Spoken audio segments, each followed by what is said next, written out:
نحمدہ و نصلی علی رسولہ کریم اما بعد اعوذ باللہ من الشیطان الرجیم بسم اللہ الرحمن الرحیم۔ ابھی چھوٹو بھائی عرف ایاز نظامی صاحب کے آنا ہوا۔ ایک بارگی ایک موضوع بہت ہی اس وقت گردش میں ہے، افغان کوریڈور، اور اسی کے چلتے، اور مطلب مین وجہ وہ ہے، اور جو لوکل وجہ ہوگی، افغانستان اور پاکستان کے بیچ میں طالبان کے آنے کے بعد ایک تنازع کھڑا ہو گیا۔ اب یہ افغان کوریڈور یہ ہے کہ آپ دیکھیں کہ افغانستان میں ایک پتلی سی پٹی نکلی ہوئی ہے، جو کہ ایک طرف چین کا بارڈر جس سے شیئر ہو رہا ہے، ایک طرف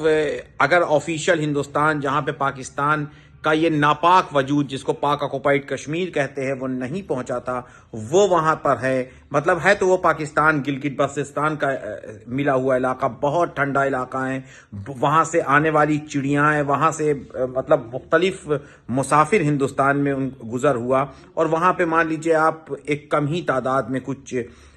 آبادیاں ہیں، ایک طرف اس کا پاکستان کا بارڈر ہے، ایک طرف آفیشیل ہندوستان کا بارڈر ہے، چین کا بارڈر ہے، تاجکستان کا بارڈر ہے۔ امریکہ کی ایک دیرینہ خواہش یہ رہی ہے کہ سی پیک کو روکا جائے۔ سی پیک کو روکنے کے لیے گلگت بلتستان اور اس علاقے میں جس علاقے کی ہم بات کر رہے ہیں اور تاجکستان، ان علاقوں میں اسماعیلیوں کی آبادی ہے جو اپنا سب کچھ پرنس کریم آغا خان کو تصور کرتے ہیں۔ پرنس آغا خان اسماعیلیوں کے ایک شاخ کے روحانی پیشوا ہیں، اور اس وقت یوروپ کے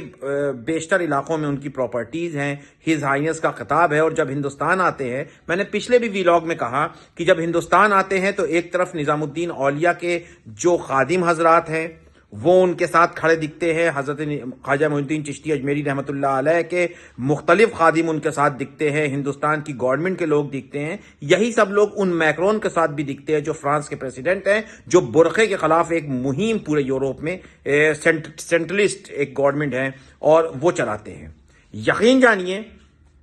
کہ جب یہ پرنس کریم آغا خان آئے تھے تو کچوچے کے کچھ باعزت سادات بھی ان کے ساتھ دیکھے گئے، اور وہی لوگ، وہی سادات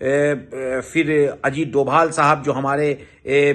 جاسوسی محکمے کے ہیڈ رہے ہیں، جنہوں نے سکم میں، جن کی قیادت میں سکم کو ہندوستان میں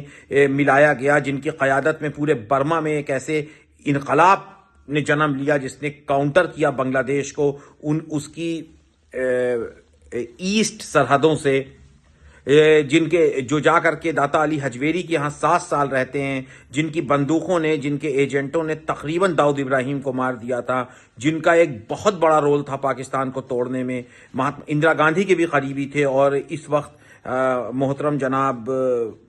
مودی صاحب کے بھی بہت قریبی ہیں، اور ہم کو فخر ہے اپنے اس جیمز بانڈ میں، ان کے ساتھ بھی یہ لوگ دیکھے گئے ہیں، کچھوچے کے اشرف میاں اور نہ جانے کتنے میاں جو ہے۔ یہ اچھی بات یہ ہے کہ جس طرح سے جیو پولیٹکس کو لے کر کے نرم ہوئے ہیں مذہب میں RSS کے ہیڈ